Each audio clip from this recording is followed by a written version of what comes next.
I want to begin this video talking about the universal law of oneness, and I'm playing this part of a video where I talk about that.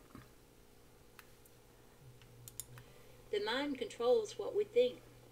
So if we discipline our minds to be stronger and to hold that perfect vision, then collectively we can change our destiny. This can only be accomplished in each moment of time. If this means shutting off the television to allow yourself the quiet time to hold our perfect visions, then we should do so. Change yourself and you have the power to transform your environment. If we join together in the light, we collectively have the power to transform the world. Summary: a primal source of our power is the realization we are all created equal and everything is energy. In this energy field, we are all subject to the universal laws. Understanding and living within the knowledge of the laws allows us to choose entry into the fifth dimension and higher kingdoms yet to come. Basic to understanding the laws and how to grow spiritually are the following principles. Everything is energy. God is mind energy, our thought. We are a part of this God force and thus co-creators with God. Energy travels in a circular fashion, therefore what goes around comes around. All humans have four kinds of energy to use in creating the future we wish to live in: thoughts, feelings, words, and actions. We each create our own reality with the energy we emit in each moment. Our PowerPoint is now, each moment, this instant in time. Dark forces try to rob us of our power by getting us to feel guilty over the past or fear the future. The past and the future are both illusions. Let them go. Dark forces do not have power over us unless we give them the power over us. All is transformed in the light, therefore be in the light at all times. Law of Divine Oneness. Spirit is the essence of consciousness, the energy of the universe that creates all things. Each one of us is a part of that spirit, a divine entity. So the spirit is the higher self, the eternal being that lives within us. Shaki Gawain said that. Our thoughts, our visualizations, and the language by which we express our thoughts are some of the most powerful tools we have for spiritual growth. Just as God, or the All, creates with mind, so do we as human beings. Thoughts create and constitute the basis for all there is because thoughts are vibrations before they become thoughts. We then express them as the energies of words, emotions, and actions. In this way, we interact with the world and carry out our life activities. The law of divine oneness helps us understand that we live in a world where everything is connected to everything else. Everything we do, say, think, and believe affects others and the universe around us. As we grow spiritually, we learn how to transmute negative thoughts, words, emotions, and actions into positive ones.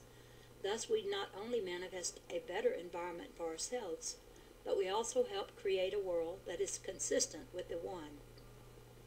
To assist us now on this journey, Master Athena explains the divine concept of oneness in the following way. Greetings to all aspirants who wish to become self-realized in the light. I, Athena, am pleased to be selected to work with Master El Morya to deliver the ancient wisdom of Hermes Trismegistus, better known to Egyptians as Thoth, on the universal principles of the divine concept of oneness. I fulfill this assignment with my heart connected to the great central sun, which provides me with the connection to the divine. It is this lifeline through the higher self that shall bring forth the highest frequency of information to the reader of these words. To the students of this lesson, one directive is given. Feel the message with the heart center rather than receive the words in the mind. Absorb the light that comes with the message, and in so doing, you shall begin the journey of becoming self-realized in the light. It is now time to allow the information to flow from the mind of the Creator. The divine concept of oneness is the universal mind. It is the realization that all is mind, and the universe exists within this field of pure energy and light. All is consciousness, the planets, the suns, the animals, the plants, the minerals, and all beings of multidimensional forms who grace the Creator's kingdoms. Nothing escapes this principle, for all is composed of the same substance at the subatomic level. It is here, at the subatomic level, where the oneness concept sustains the life force within, and it is also at the level where higher consciousness is realized, for all is mind energy in the universes, and all is information, which can be reduced mathematically.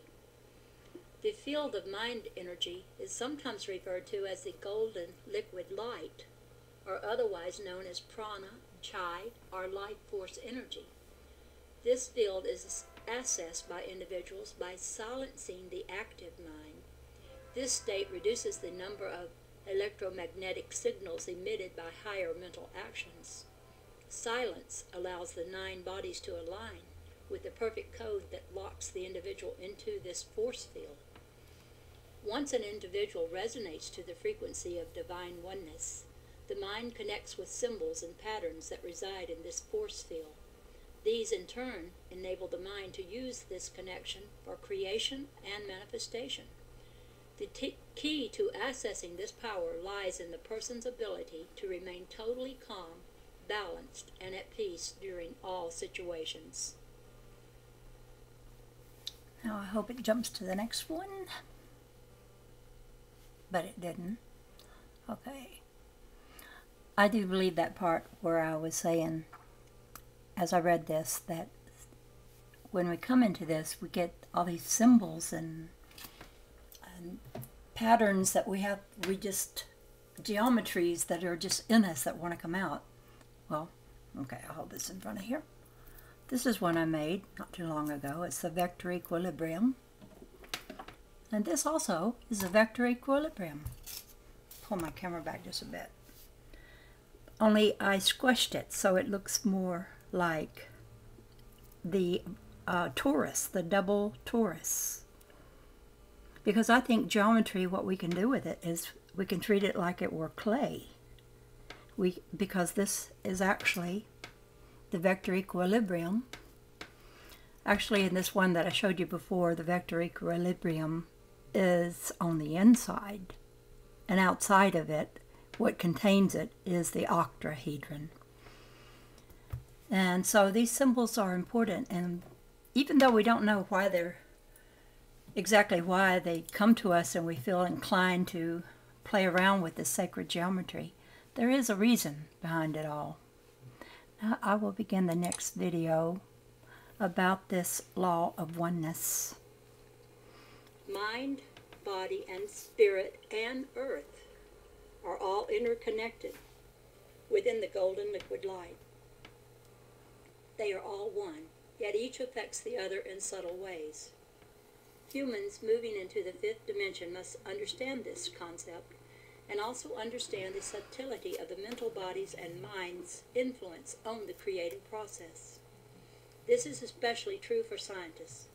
If this is not understood, evolution will be stalled and chaos will result, causing pain to those moving through this portal of time-space.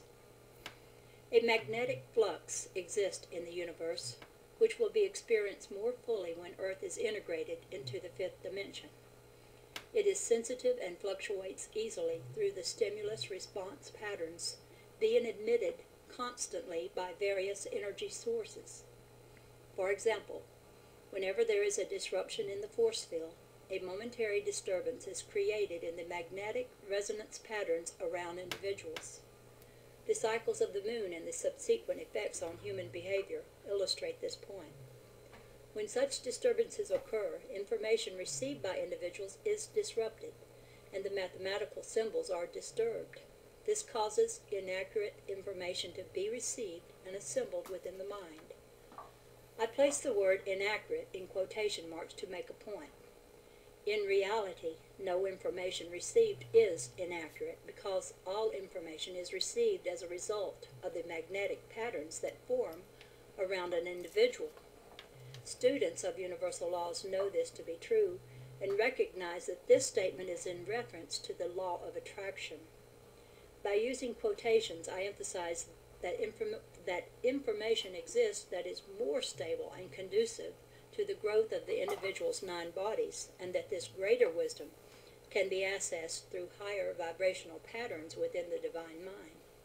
When an individual is calmer and more stable, his or her ability to receive higher forms of information with fewer distortions is increased.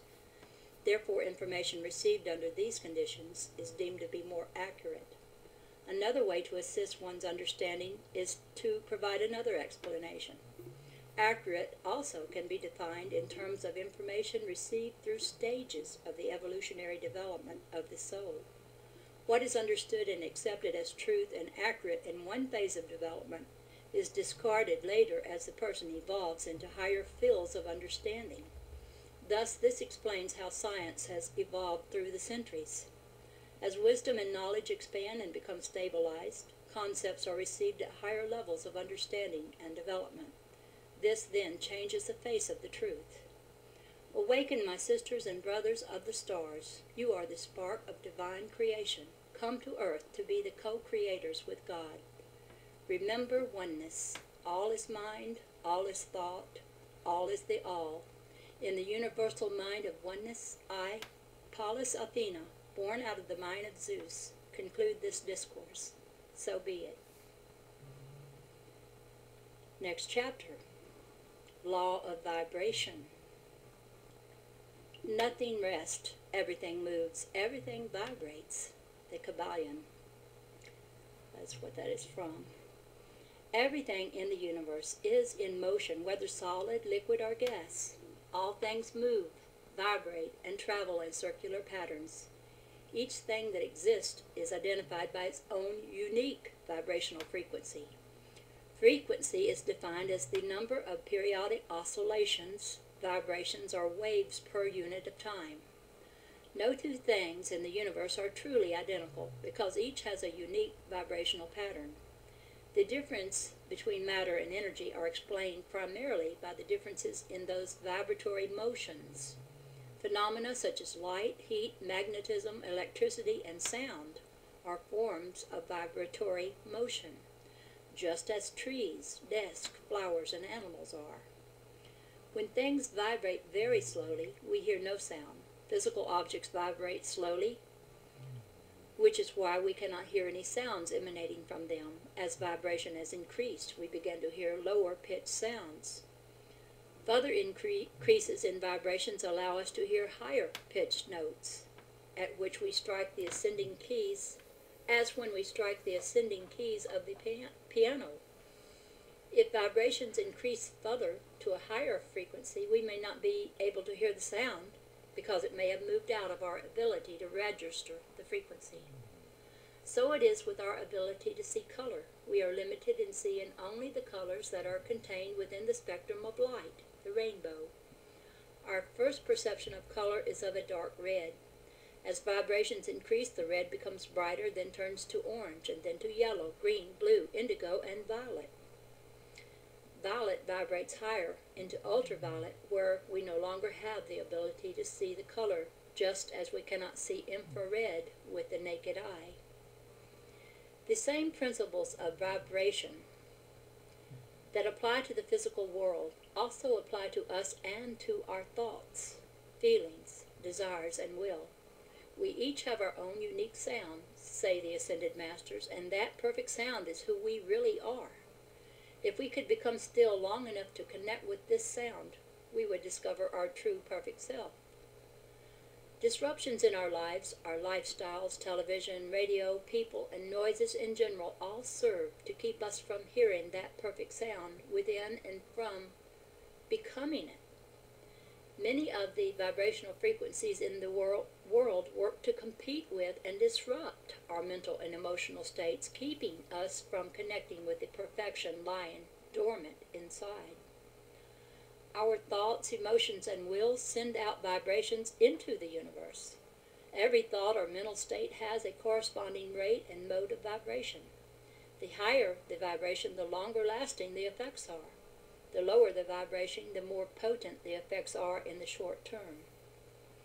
In the higher dimensions, such as the fifth dimension, the law of vibration is considered to be what is. In these dimensions, nothing is assigned meaning, only a frequency. Thoughts, emotions, behaviors, and actions are understood for the level at which they reside. An angry person is analyzed objectively as being angry, with no value assigned to the behavior. An effort is made to try and understand the behavior, and perhaps a plan is prepared to try and raise the vibrational frequency to a higher level, thus transmuting the anger into something less painful. We live in the third dimension, the plane of dichotomies, which reflects most things as good, bad, black, white, or yes, no. Because our identity is associated with this mode of operation, most of us have a characteristic style of optimism or pessimism. Optimism resides on a higher frequency, and pessimism resides on a lower frequency.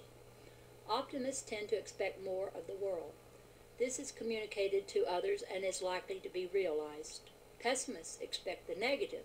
They anticipate gloom and doom and actually help create it.